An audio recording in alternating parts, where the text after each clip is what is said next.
అశ్వత్థామ శిరస్సు పైన ఉన్నటువంటి మణిని కృష్ణుడు స్వీకరించడా లేకపోతే ధర్మరాజా? చివరికి ఆ మణి ఎవరి దగ్గరికి చేరింది? పురాణాలలో శమంతక మణి అలాగే దివ్యమణి, ఈ రెండు మణుల చరిత్ర చాలా విశేషం. ఎందుకు ఇన్ని మణులు, ఇన్ని రాళ్ళు? నిక్కమైన మంచి నీలమొక్కటి చాలు, నిక్కమైన మంచి నీలము ఒక్కటి చాలు, తడుకు బెడుకు రాళ్ళు తట్టెడేలా అంటాడు వేమన్న శతకకారుడు. ఇంద్రనీలమణి ఒక మణి, శమంతకమణి ఒక మణి. శమంతకమణి శమంతకోపాఖ్యానంలో మనం చూస్తాం.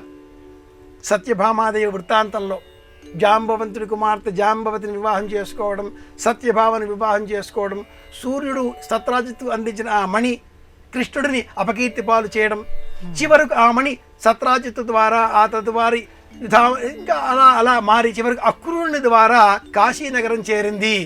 కాశీనగరంలో అక్రూరుడు శమంతకమణి ద్వారా వచ్చేటటువంటి బంగారంతో అన్నదానం నిర్వహిస్తున్నాడు నేటికి అని పురాణ కథ. అదేవిధంగా దివ్యమణి అశ్వత్థామ శిరస్సులో ఉన్న కారణం చేత అశ్వత్థామకు చిరంజీవిత్వం వచ్చి చేరింది. అశ్వత్థామ, బలి, వ్యాస, హనుమ, అంశ, విభీషణ, కృప, పరశురామ, ఈ 7 చిరంజీవులు. ఈ 7 అశ్వత్థామ మినహాయించి మిగతా 6 ఆ పరంధాముడు తాను ధరించేటటువంటి 10 అవతారాలలో ఎక్కడో ఒక చోట ఎవరినో ఒకరిని సహాయంగా స్వీకరించి ఉన్నాడు. ఒక్క అశ్వత్థామ సహాయమే ఎక్కడా పొంది ఉండలేదు. ఈ అశ్వత్థామ సహాయాన్ని భవిష్యత్ దశావతారం కల్కి అవతారానికి అందజేసే విధంగా ఆధునికులు కొన్ని పరికల్పనలు చేస్తున్నారు. అశ్వత్థామ శిరస్సులో ఉన్న ఈ మణి ఎక్కడ చేరింది అన్న ప్రశ్న వేసుకుంటే మట్టుకు మహాభారతం సౌప్తిక పర్వం సమాధానం ఇస్తుంది. మహాభారత యుద్ధంలో చిట్ట చివరి సర్వ సైన్యాధ్యక్షుడు అశ్వత్థామ అపాండవం కావాలి అంటూ గడ్డిపోచను అభిమంత్రించి అలా విడిచిపెట్టగా ఆ గడ్డి పరక బ్రహ్మశిరోనామక అస్త్రంగా మారి చివరకు ఉత్తర గర్భంలో ఉన్న పరీక్షిత్తును సైతం అంతం చేసే విధంగా భయంకరమైన రూపం పొంది ఉన్నది. ఆ శక్తిని తొలగించే నిమిత్తమై అర్జునుడు ప్రతిగా బ్రహ్మశిరోనామక అస్త్రాన్ని ప్రయోగించగా అశ్వత్థామ పరాజితుడయ్యాడు.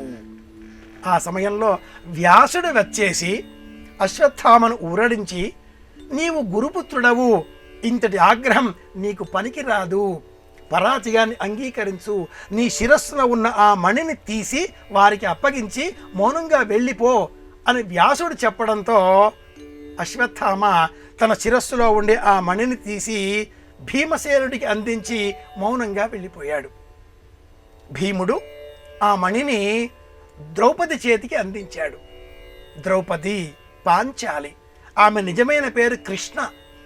ఆమె ఆ మణిని ధర్మరాజుకు అందించింది.